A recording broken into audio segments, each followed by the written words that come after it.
Bom dia, bom dia. A nossa reflexão de hoje é o fim dos tempos. Que hoje a gente vê muita nação, guerra, briga, pai que mata filho, filho que mata pai, não é? A gente já observou essa situação, mas sabia que isso é o fim dos tempos, né? Está chegando o fim dos tempos. Então assim, a gente tem que estar muito alerta. Como eu falei ontem sobre o cuidado com nossos filhos, é justamente sobre isso que acontece essa situação de guerra. Porque como a gente não educa nossos filhos, e o mundo que acaba educando, o celular que acaba educando, então acaba tendo muitos conflitos de valores. Então, quando você sabe o motivo, é mais fácil educar nossos filhos. Por isso que quando chegar no fim dos tempos, em Mateus 10, 21, diz: o irmão entregará a morte a seu irmão, e o pai, o seu filho. Os filhos se rebelarão contra seus pais e os matarão. O que você pensa sobre essa situação, sobre esse versículo que diz que vai ser o fim dos tempos? Quando eu falo que você tem que educar seus filhos de acordo com a instrução que Deus lhe enviou, é justamente isso, porque quando ele não tem instrução, ele acaba sendo educado pelo inimigo. O inimigo está solta, com o ranger dos dentes, tentando devorar a sua família. Então, se você não está na posição que deveria estar de ataque, de proteção, protegendo seus valores, sua família, né, parando de murmuração, você tem que estar sempre o que? Em oração, vigiar e orai. A gente ouve isso, mas nem consegue compreender. Quando a gente está longe de Deus, a gente não consegue compreender, ligar os pontos. Mas se você observar na Bíblia, um ponto liga ao outro.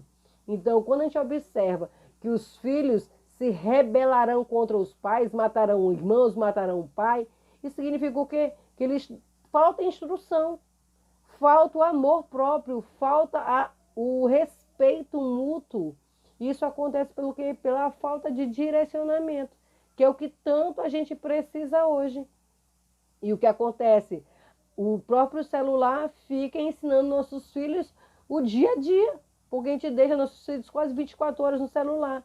Você tem que sempre pensar em ter um momento de leitura com seu filho, de oração. Tire uma meia horinha para fazer a oração. Você vai alimentar o seu espírito, fortalecer. E cada vez que você vê a mudança na sua família, você vai ter mais vontade de falar do amor de Deus. E seus filhos vão propagar, vão espalhar para os amiguinhos o amor de Deus.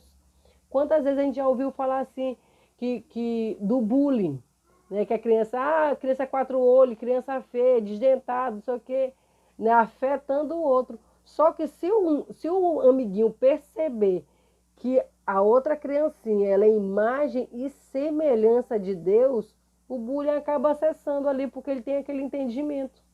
Então, assim, eu falo sempre para minhas filhas que ninguém é feio, não existe gente feia, ninguém é feio. Porque todo mundo é imagem e semelhança de Deus. Se você está julgando uma pessoa, você está julgando a imagem de Deus. Então, assim, quando a gente tem esse cuidado, até o amor ao próximo, ele começa a aumentar. Tu começa a transbordar esse amor que Deus te proporciona. Então, assim, a gente tem que perceber o que estamos instruindo nosso filho hoje para não, para assim, de qualquer forma, vai acontecer o fim do mundo. Mas você pode estar ali protegendo a sua família para o arrebatamento e não esperar que possa vir acontecer essas situações com a sua família. Tá bom? Então vamos se ligar, instruir, porque nós somos educadores dos nossos filhos, nós somos responsáveis por tudo que o nosso filho está passando em toda a vida. Se a gente instruir agora, até na velhice, ele não desviará do caminho do Senhor. Então, o que está fazendo agora? Você já está educando? Tem até Bíblias infantis de criança, que fica mais fácil do entendimento delas. Então, essa é a nossa reflexão de hoje. Sempre instruir nossos filhos para quando chegar o fim dos tempos, nossas famílias sejam arrebatadas.